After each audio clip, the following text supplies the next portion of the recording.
Hello la team, j'espère que vous allez bien en ce dimanche matin. J'avais juste envie de vous partager un ressenti, une, un ressenti, un déclic ce matin, c'est le silence. Le calme total, presque total. Le sentiment fugace de sérénité, de sécurité, quand on ne l'a pas éprouvé depuis longtemps. La chance de pouvoir s'ennuyer. Quand on n'a pas eu le loisir de s'ennuyer, quand nous n'avons pas eu le luxe de pouvoir s'ennuyer, pour toutes ceux et celles qui ont vécu des périodes d'agitation, plus ou moins longues, à répétition avec des interruptions, le corps a pris l'habitude de se mettre en alerte, et le cerveau aussi, et vous n'êtes jamais tranquille. Et vous êtes toujours en mode survie, et quand vous êtes dans une situation à risque, bien sûr, une situation où il y a du danger permanent, de l'insécurité permanente, je sais pas, violence conjugale ou autre situation. Dans votre travail, vous vous sentez en insécurité, des tensions, enfin, vous devez toujours être sur vos gardes,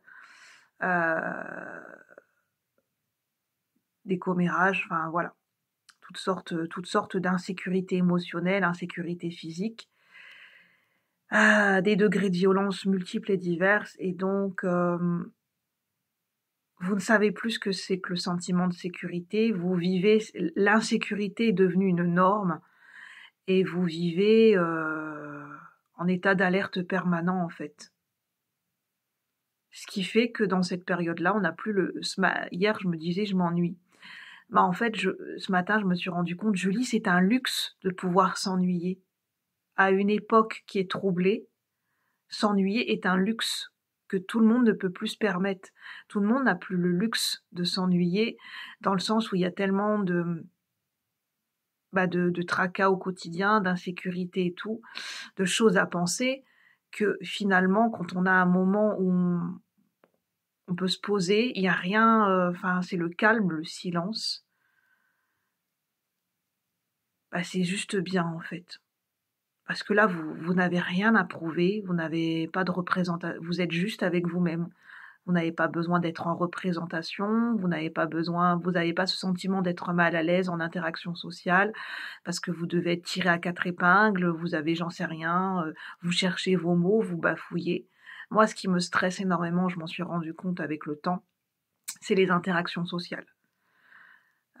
Quoi dire, quoi faire, quoi penser, c'est surtout par rapport à mon mode de fonctionnement qui est différent de la plupart des gens, par rapport à mon hypersensibilité, mon hyperactivité mentale et ma manière de penser et de retranscrire ma manière de voir le monde qui est complètement différent. Forcément, c'est fatigant de ressentir ce décalage en permanence, et ça génère du stress, des petites tensions dans les interactions sociales, parce qu'on a du mal à trouver ce juste milieu. Et c'est pas facile de rejoindre l'autre quand on a un mode de fonctionnement différent, une manière de penser qui est complètement différente, parce que ça joue, parce qu'on est dans notre propre univers, et c'est juste qu'on a une manière de configurer et de cartographier le monde et de le ressentir et se le représenter et d'en parler qui est complètement différent, qui n'est pas forcément comme la société présente les choses ou comme on nous a appris. Donc forcément, il y a eu beaucoup de suradaptation, donc il y a un épuisement mental, un épuisement physique. Et puis vient le moment, des fois, il arrive un moment où il y a le lâcher prise, où on n'a plus envie de faire semblant, on n'a plus envie de se suradapter, et on a juste envie de dire les choses. Voilà, ça c'est difficile pour moi, moi je n'arrive pas à faire les choses de telle manière, je ne vois pas les choses de telle manière, et peut-être ne plus s'en cacher en fait. Arrêter de faire semblant arrêter de porter un masque en fait,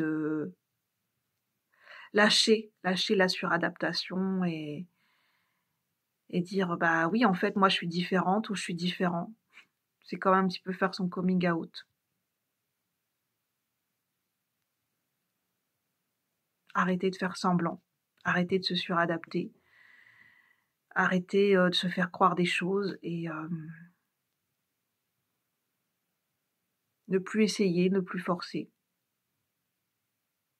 Et dans ces moments d'ennui, c'est complètement se déposer. Et dans ces moments-là, on n'a rien à prouver. Et c'est la réflexion que je me faisais, c'est que on n'a pas à prouver. On n'a pas à faire quoi que ce soit pour prouver qu'on mérite notre place sur terre, qu'on mérite d'exister, qu'on mérite d'être aimé. Moi, je me suis rendu compte que c'était plus OK pour moi. C'était d'une violence inouïe d'avoir ce besoin, d'avoir l'impression que je dois prouver que je mérite d'être aimée. Et alors, en fait, je me suis rendu compte que je n'ai rien à prouver. Soit on m'aime comme je suis, soit on ne m'aime pas. Et je commence à me dire, Julie, c'est te respecter que d'aller sur ce chemin. C'est d'arrêter d'en faire des caisses, d'arrêter d'en faire des tonnes pour des gens qui n'en feront jamais autant pour toi. Simplement d'arrêter. C'est là où commence le respect et l'estime de soi, et c'est là où on peut véritablement apprécier, rencontrer peut-être les bonnes personnes à un moment donné sur notre chemin. Sur ce, je vous souhaite une bonne journée. J'avais envie de vous partager cette réflexion. Un bon dimanche. Vous pouvez me dire ce que vous en pensez. C'est pas une obligation. Les commentaires sont ouverts, en tout cas, dans cette vidéo. Je vous souhaite encore un bon dimanche et je vous dis à bientôt sur Julie la Sensible. Merci.